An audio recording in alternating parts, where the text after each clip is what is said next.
জনতা party Lakshmipur বিধানসভার 4টি জেলা পরিষদ আসনে প্রার্থী 4 জন প্রার্থী সহ 31টি আঞ্চলিক পঞ্চায়েত আসনে ভারতীয় জনতা পার্টি এবং এজিপি জোটের 31 জন প্রার্থীকে নিয়ে আমরা আজকে এখানে আমাদের মনোনয়নপত্র জমা দিয়েছি। 4টি জেলা পরিষদে ভারতীয় জনতা পার্টি প্রতিদ্বন্দ্বিতা করছে। 31টি আঞ্চলিক পঞ্চায়েতের মধ্যে 30টিতে ভারতীয় জনতা পার্টি এবং লালপানি গাঁও পঞ্চায়েতের আঞ্চলিক পঞ্চায়েত সদস্য পদে আমাদের জোট অসম গণ পরিষদ প্রতিদ্বন্দ্বিতায় আছে। আমরা তাদের সমস্ত কার্যকর্তাদের সবাইকে নিয়ে আজকে আমরা মনোনয়নপত্র জমা দিয়েছি। আর আমরা নিশ্চিত যে লক্ষ্মীপুরের জনগণ এবার লক্ষ্মীপুরে 31টি আঞ্চলিক পঞ্চায়েতে বিজেপি জোটকে এবং 4টি জেলা পরিষদে ভারতীয় জনতা পার্টি জোটকে এখান থেকে বিপুল ভোটে নির্বাচিত করবে এই আশা আমরা দেখছি। এবং সঙ্গে সঙ্গে এটাও বলি যে আগামী দিনে মাননীয় মুখ্যমন্ত্রী ডক্টর হিমন্ত বিশ্ব শর্মা মহাশয়ের নেতৃত্বে মাননীয় প্রধানমন্ত্রী নরেন্দ্র মোদীজির নেতৃত্বে আমরা চাই যে লক্ষ্মীপুরের উন্নয়ন যাতে আরও ত্বরান্বিত হোক, লক্ষ্মীপুরে পঞ্চায়েত ব্যবস্থা সুন্দর সুষ্ঠুভাবে যাতে আমরা জনগণের সেবায় ভারতীয় জনতা পার্টি কাজ করতে পারে, সেই অঙ্গীকার নিয়ে সেই সংকল্প নিয়ে আজকে আমরা মনোনয়নপত্র জমা দিয়েছি। কিভাবে প্রত্যাখ্যান নিচ্ছেন আপনি? এখানে কংগ্রেস প্রার্থী নেই, কোথায় কংগ্রেসের প্রার্থী? আমরা তো কোনো জায়গায় কংগ্রেসের সঙ্গে লড়াই আছে বলে আমি মনে করছি না। আর আপনারা এটাও দেখবেন এক একটি আসনে একতরফাভাবে ভারতীয় জনতা পার্টি জয় হবে।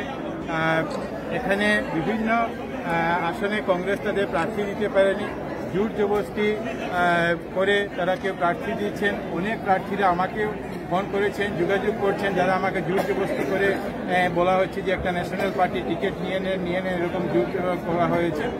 কিন্তু যারা প্রার্থী তারাও জানেন আর লক্ষ্মীপুরের জনগণও জানেন যে উন্নয়ন যদি করতে হয় তো ভারতীয় জনতা পার্টির সঙ্গে থাকতে হবে। উন্নয়ন যদি লাগে তো নরেন্দ্র মোদীজির সঙ্গে ডক্টর হিমন্ত বিশ্ব শর্মার সঙ্গে আমাদের করতে হবে।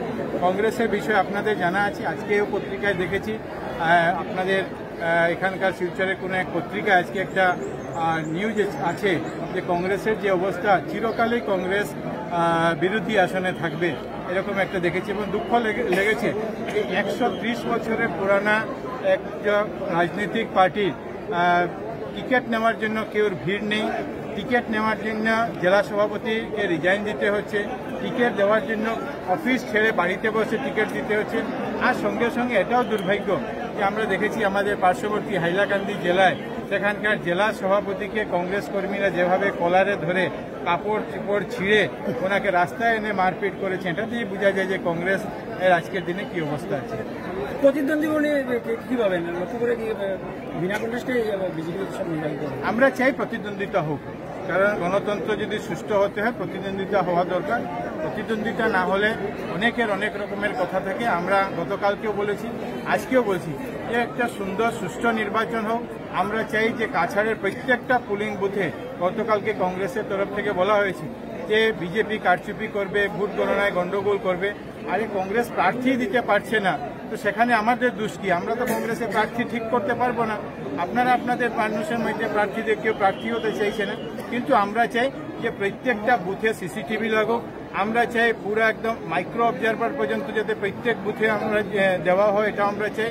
কাউন্টিংয়ের সময় যে একদম মাইক্রো অবজারভার সিসিটিভি দিয়ে যাতে নির্বাচন হয়, কারণ আমরা জানি যে 100% আমরা জিতবো, তারপরে বিরোধীরা বলবে যে এটা নির্বাচনে কারচুপি হয়েছে। এই জন্য আমরা নির্বাচন কমিশনের কাছে চাই যে পুরা নিরাপত্তা দিয়ে, পুরা যে সিসি ক্যামেরা থেকে শুরু করে মাইক্রো অবজারভার দিয়ে যাতে নির্বাচন হয়, এটা আপনাদের মাধ্যমে আমি নির্বাচন কমিশনের কাছে দাবি জানাচ্ছি।